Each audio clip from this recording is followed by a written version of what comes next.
Hi friends, எல்லோருக்கும் வணக்கம். எல்லோரும் எப்படி இருக்கீங்க? நல்லா இருக்கீங்களா? இன்றைக்கி அந்த கதையோட அடுத்த பகுதியை தான் பார்க்க போகிறோம். அதுக்கு முன்னாடி நீங்கள் சொல்ல வேண்டிய விஷயம் என்ன அப்படின்னு கேட்டிங்கன்னா, மறக்காமல் நம்மளது சேனலை சப்ஸ்கிரைப் பண்ணுங்க. கீழே இருக்க பெல் பட்டனையும் கிளிக் பண்ணுங்கள். அப்போ தான் நான் போடுற வீடியோஸ் எல்லாமே உங்களுக்கு உடனுக்குடனே நோட்டிஃபிகேஷனில் வரும். ஸோ மறக்காமல் சேனலை சப்ஸ்கிரைப் பண்ணிவிட்டு வீடியோ பாருங்கள் ஃப்ரெண்ட்ஸ். வாங்க நம்ம கதைக்குள்ளே போகலாம். ஒரு மணி நேரத்துக்கு அப்புறம் நான் அண்ணன்கிட்ட ஃபோனில் பேசினேன். ஏன்னா முன்னாடி பிரச்சனை நடந்ததுனால நான் எதுவுமே பேசலை. ஏன்னா அம்மாகிட்ட இவன் தான் ஏதோ சொல்லி விட்ருக்கான் அப்படிங்கிறது எனக்கு நல்லாவே தெரியுது. அதனால் நம்ம எதுவும் சொல்லிக்க வேண்டாம், இப்போதைக்கு எதுவும் சொல்லிக்கக்கூடாது அப்படிங்கிறதுனால நான் கொஞ்சம் பொறுமையாகவே நம்ம இருக்கணும் அப்படிங்கிற மாதிரி நான் இருந்தேன். ஏன் அப்படின்னா, நம்மளுக்கு ஒரு பொறுமையான ஒரு விஷயத்த அவன் சொல்கிறான் அப்படிங்கிறதுக்காக நம்ம எதையுமே டக்குன்னு நம்ம சொல்லிடக்கூடாது அப்படிங்கிறதுனால நான் கொஞ்சம் அமைதியாகவே இருந்தேன். ஆனால் அவன் என்னென்னா, என்னை எப்படியோ என்னோட லவ் விஷயத்த வீட்டில் அக்செப்ட் பண்ணக்கூடாது. அவங்க அக்செப்ட் பண்ணால் அவன் ஏற்கனவே ஒரு பொண்ணை லவ் பண்ணான். அதாவது காலேஜ் படிக்கிறப்போ லவ் பண்ணான். ஆனால் லவ் பண்ணாலுமே வீட்டில் அந்த பொண்ணு வீட்டில் ஏற்றுக்கல. அவங்க அந்த பொண்ணுமே கொஞ்சம் ஸ்ட்ராங்காக இல்லாதனால வேற ஒரு பையனுக்கு கல்யாணம் பண்ணி வச்சாச்சு.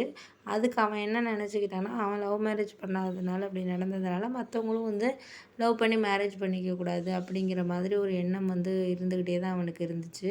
அதுக்கப்புறம் என் லவ்வை நான் சொல்லி இப்போ ஒரு ஒரு வருஷம் ஆகி எங்கள் அம்மாலாம் ஃபஸ்ட்டு ஓகே தான் சொன்னாங்க. நல்ல பையன், வேலை பார்க்குறாங்க, அதெல்லாம் ஓகே தான், நல்ல ஃபேமிலியும் நல்ல ஃபேமிலியாக தான் இருக்குது அப்படிங்கிற மாதிரி அவன் சொன்னதுக்கப்புறம் அதை இவன் அதெல்லாம் சரி வராது அப்படி இப்படின்னு சொல்லிட்டு எங்கள் அம்மா மனசை மாற்றி ரொம்பவே ஒரு மாதிரி பேச அளவுக்கு எங்கள் அம்மா ஏன்னா அண்ணன் தான் சம்பாதிக்கிறான், நானும் ஏர்ன் பண்ணுறேன் இல்லைங்கள.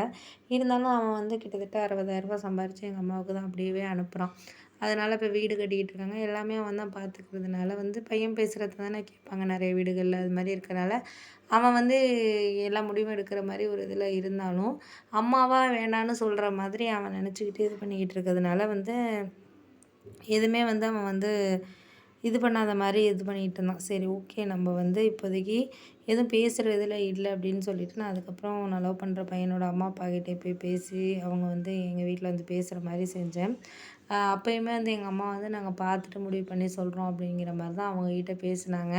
நான் அதுக்கப்புறம் முடிவு பண்ணிட்டு, சரி, எங்கள் பாட்டி ஊரில் அவங்க சொன்னால் தான் எங்கள் அம்மா கேட்பாங்க அப்படிங்கிற மாதிரி ஒரு மைண்ட் செட்டுக்கே வந்துட்டேன். ஏன்னா எங்கள் பாட்டிக்கிட்ட கண்டிப்பாக சொன்னால் எங்கள் அம்மா எதுவாக இருந்தாலும் மறுக்க மாட்டாங்க. அவங்க சொன்னால் அது ஏன்னா அப்பாவோட அம்மா சொல்கிறத தான் அவங்க கேட்பாங்க.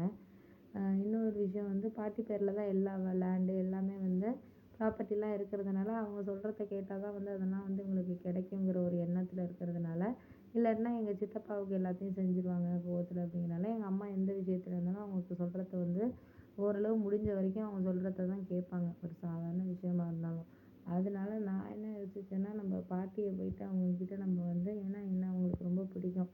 அப்போலேருந்தே ஓரளவு நல்லா படிப்பேன், எல்லா விஷயத்துலையுமே அவங்க சொல்கிறத கேட்டு நடந்துக்கிற ஒரு பொண்ணாக இருந்ததுனால லவ் விஷயமே அவங்களுக்கு தெரியும். நல்ல பையனாக இருந்தால் கல்யாணம் பண்ணி வைக்க வேண்டியது தான். இப்போ யார் எங்கே நடக்காமல் இருக்குது, எல்லாம் நடக்கக்கூடிய ஒரு விஷயம் தானே அப்படிங்கிற மாதிரி அவங்க சொன்னதுனால எதையுமே அவங்களுக்கு இது பண்ண முடியல. சரி, நம்ம பாட்டிகிட்ட இந்த விஷயத்த இது மாதிரி நடக்குது அப்படின்னு சொல்லிட்டு நம்ம சொல்லணும் அப்படின்னால மறுநாளே நான் ஊருக்கு கிளம்பிட்டேன். ஆனால் அம்மாக்கிட்ட நான் அங்கே போகிறேன்னு சொன்னால் கண்டிப்பாக விட மாட்டாங்க. இவங்க ஏதோ கல்யாணத்துக்காக தான் பேசுகிறதுக்கு தான் போகிறேன் அப்படின்னு சொல்லிட்டு அவங்க கண்டிப்பாக விட மாட்டாங்கங்கிறதுனால நான் சொல்லவே இல்லை.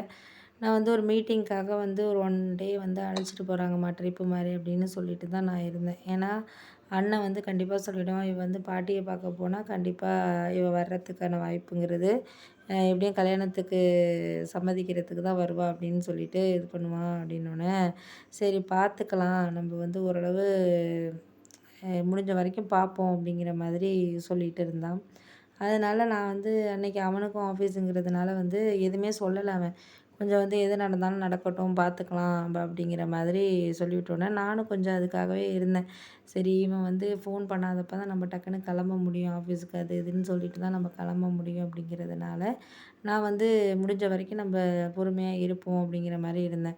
ஏன்னா அடுத்தடுத்த விஷயத்த நம்மளுக்கு சொல்கிறதுக்கா இருக்கட்டும், இதாக இருந்தாலுமே அதை நம்மளுக்கு இவங்க இந்த விஷயத்த கரெக்டாக இருக்குது அப்படின்னு சொல்லிட்டு சொல்கிறதுக்கா இருக்கட்டும், வேறு எந்த இதுக்காக இருந்தாலுமே அந்தந்த விஷயத்துக்கும் அந்தந்த விஷயத்த நம்மளால கணிக்க முடியாத ஒரு சில விஷயங்கள் நடக்கும் வாழ்க்கையில். அதை தான் வந்து நம்ம எடுத்துகிட்டு போகணும் அப்படிங்கிற மாதிரி வந்து இது பண்ணிக்கிட்டு இருந்ததுனால, நான் எதுவுமே சொல்லலை கொஞ்ச நாளைக்கு. அம்மாகிட்ட மட்டும் நான் இது மாரி மீட்டிங்க்கு போறேன்னோனே ஃபர்ஸ்ட்டு கேட்டாங்க, "என்ன திடீர்னு மீட்டிங் அது இதுங்கிற?" அப்படிங்கிற மாதிரி என்ன கேள்வி கேட்டாங்க.